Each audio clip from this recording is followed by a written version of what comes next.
Bonjour, je vous propose de prendre un temps pour regarder la bibliothèque du CEC Les Heures Claires, réalisée par l'atelier de Montrouge à Istres, dans les Bouches-du-Rhône, entre 1971 et 1977. La bibliothèque a, elle, été construite en 1976 sur la base d'un système métallique modulaire breveté par la société GEEP qui s'appuyait sur une trame de 7,20 m par 3,60 m ou de 7,20 m par 1,80 m. Ici, on va prendre comme unité pour construire le dessin le double d'1,80 m, c'est-à-dire qu'un carré ici dans mon dessin représente un carré de 3,60 m de côté. Sachant que les points porteurs, eux, vont pouvoir être placés soit sur ces 3,60 m, soit sur 7,20 m, donc le double de ça. Et éventuellement, les architectes se permettent d'utiliser la demi-trame à 1,80 m, ce qui permet une très grande souplesse finalement de composition. Alors, le bâtiment de la bibliothèque au rez-de-chaussée s'organise autour d'une épine dorsale qui fait donc 4 unités de 3,60 m par 1. Voilà. Cette épine dorsale distribue 2 salles de lecture de part et d'autre. La première située à l'est, on va placer le nord après, qui fait 4 par 3. Et la seconde, donc la première est décalée d'une travée, tandis que la seconde est attenante en tangence par rapport à la circulation. Voilà. Donc, et voilà, on peut placer le nord sur ce dessin.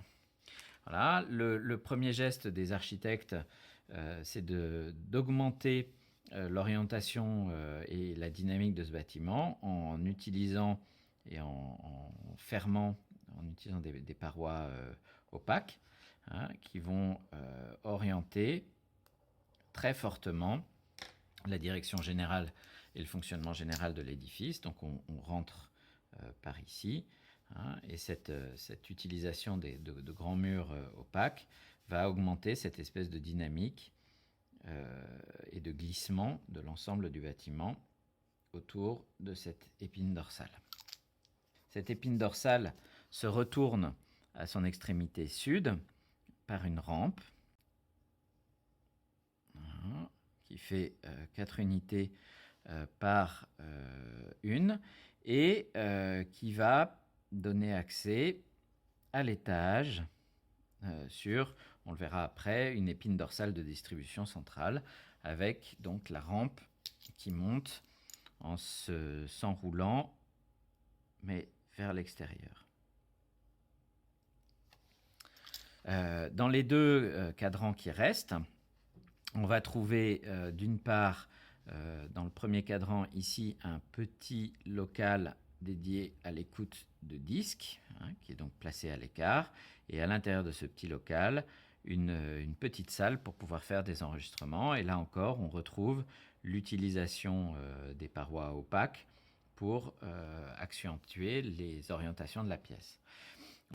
Et puis, dernier point, dernier cadran de cette composition, c'est la partie dédiée au service lié à l'utilisation de la bibliothèque, qui consiste donc dans une salle de les réserves de la bibliothèque, qui sont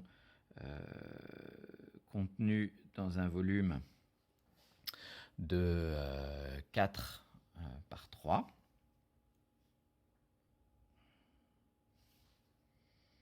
Voilà, où on va retrouver sur la demi-trame à proprement parler les réserves. Et puis dans la dernière trame, le garage d'un bibliobus. Donc là, vous voyez, le plan est installé avec ces 4 éléments qui sont distribués par cette épine dorsale, qui ensuite sont reliés. Alors ici, pour fabriquer l'entrée, on va trouver un petit sanitaire qui est sur un bloc et demi. Voilà. Et puis, ici, vont être placés les locaux, les bureaux des bibliothécaires, donc à l'interface à la fois entre les circulations et la partie la partie de stockage et de manutention des livres. Voilà. Ce qui est intéressant ici, d'ores et déjà, c'est qu'on voit que sur ce schéma très simple, les architectes répartissent finalement les différentes fonctions sur un plan en hélice. Hein. Donc ici, on a vu les deux premiers bras de l'hélice qui sont organisés par l'orientation des salles de lecture. Le deuxième bras de l'hélice, voilà, qui est fabriqué par la rampe, d'autant plus que le mur le long de la rampe, la partie opaque va être organisée ici. Et puis dans la troisième direction, donc 1, 2, 3, la quatrième direction, en mode mineur ici, dans cette petite accès à l'administration, dont vous voyez, le départ de l'hélice est bloqué par le prolongement des sanitaires. Donc là, on a un premier schéma qui est extrêmement efficace, qui est ce schéma en hélice et qui permet sur ce système constructif très simple, de complètement éclater et ouvrir la boîte de l'édifice. Alors, ce qui est ensuite le deuxième mouvement qui est mis en place par les architectes, c'est un travail sur sur un jeu sur les vues diagonales. Donc, de part et d'autre de la circulation, on a ici deux espaces qui font l'articulation avec, d'une part, les salles de lecture, d'autre part, les bureaux des bibliothécaires. Mais ce qu'on voit, c'est que de façon très forte, sont mis en place des vues diagonales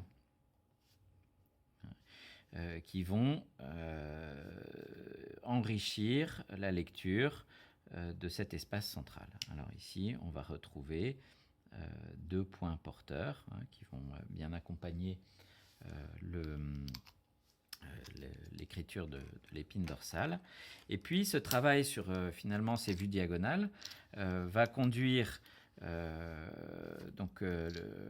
va se prolonger dans l'organisation des salles de lecture, puisque ces salles de lecture sont à double hauteur, avec une mezzanine qui est ici, et un escalier qui permet d'accéder à la partie haute de la mezzanine. Et ici, on va retrouver ce même principe avec un escalier légèrement décalé,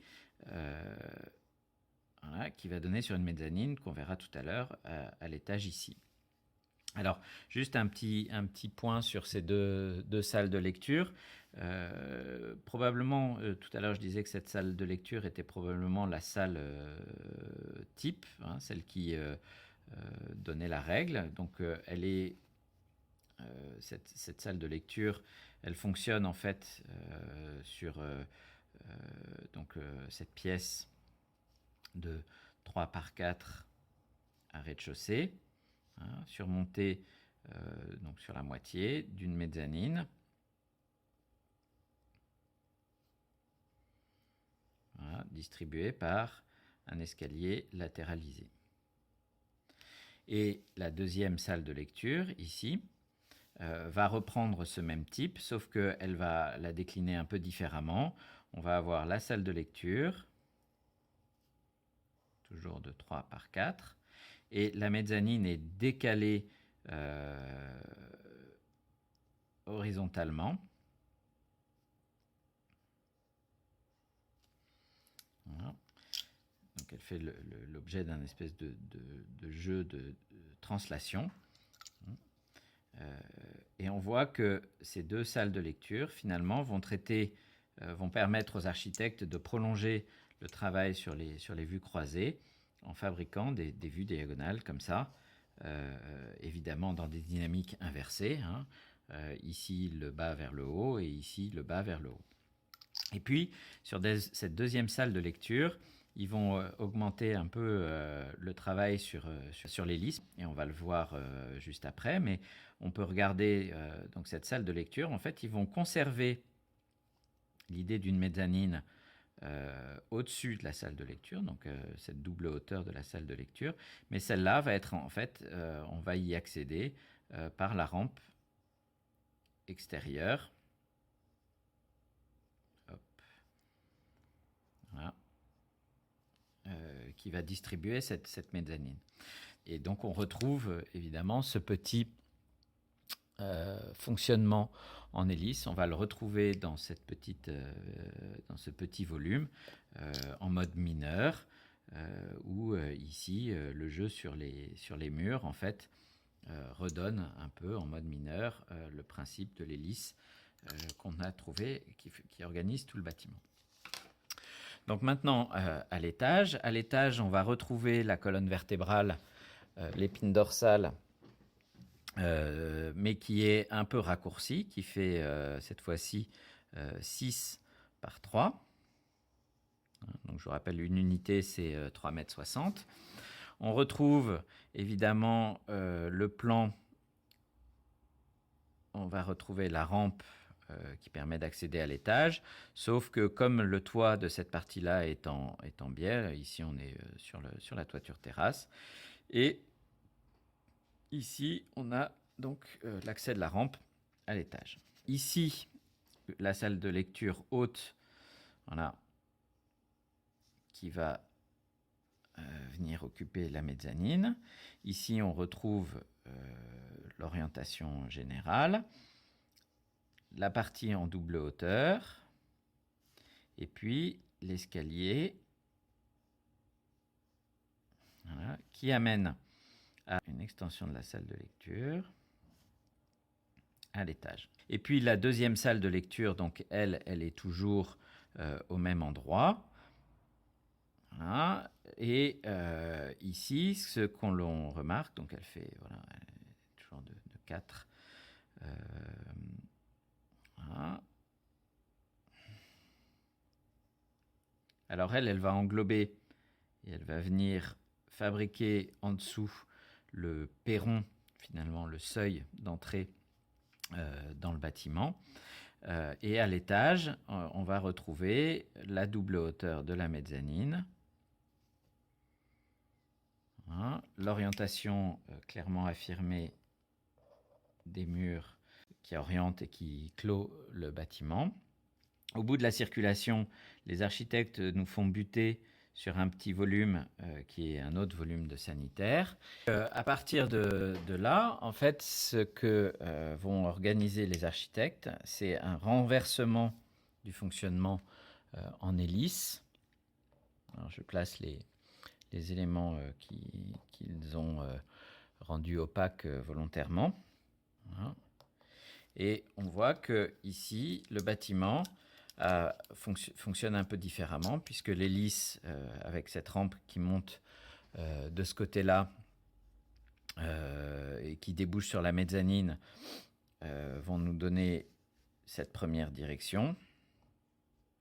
Ensuite, ici, la salle de lecture qui va déboucher sur la toiture terrasse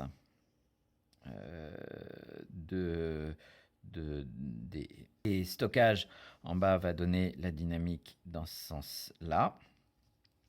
Dans un troisième temps, le fait que l'on bute sur le bloc sanitaire va nous donner la quatrième branche de l'hélice, enfin la troisième branche de l'hélice, et puis la très grande ouverture qui donne lieu même à cette espèce de jeu avec une partie opaque qui correspond à un bureau de bibliothécaire va donner la quatrième direction. Donc on va retrouver, vous voyez, en bas l'hélice tournait dans le sens contraire des aiguilles d'une montre, et à l'étage elle tourne plutôt dans le sens des aiguilles d'une montre. Donc il y a un travail comme ça assez fin pour, sur le motif en hélice, faire tourner le bâtiment dans deux sens différents.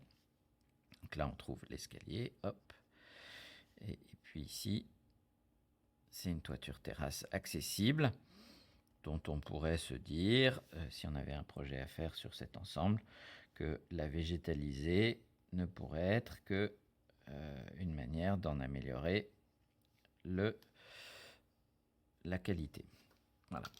À cet étage, il y a un travail aussi sur les vues diagonales qui est particulièrement riche, puisque vous avez, à travers la circulation et le volume en double hauteur, ou à travers le volume en double hauteur, la salle de lecture et regarder dehors, ou voir dehors, puis à travers la salle de lecture, puis la double hauteur, voir de l'autre côté. Alors évidemment, ces lectures, elles se lisent dans les deux sens, mais il y a un travail particulièrement riche sur ces vues croisées, ces vues diagonales. Voilà, alors pour conclure cette petite lecture, on a très clairement finalement un fonctionnement au rez-de-chaussée autour de cette épine dorsale et un plan qui fonctionne plutôt, comme je l'ai expliqué tout à l'heure, sur le principe de l'hélice. Voilà. Et puis à l'étage, la démultiplication finalement des opacités et des murs augmente cette figure de l'hélice que je viens de décrire, avec finalement un espèce de travail sur la démultiplication de parois de paravents finalement parallèles les uns aux autres, et puis avec un jeu où les planchers ont une forme d'autonomie par rapport à ces jeux, à ces parois, voilà, et qui permet finalement un fonctionnement plutôt sur la question de la diagonale et des vues croisées, une dynamique qui est un peu différente, qui sont des dynamiques de vue à travers des lieux qui tantôt dedans, tantôt dehors, ou tantôt des intérieurs extériorisés, puisque la façade vitrée, elle va être évidemment ici, disloque complètement le bâtiment et pourrait presque être une lecture un peu avant l'heure des bâtiments les plus savants de Sanaa, par exemple. Il m'intéressait de montrer comment un système modulaire extrêmement simple peut quand même conduire à dessiner une architecture où les questions de transparence, de spatialité peuvent être mises en place dans le travail de composition du plan. Je vous remercie.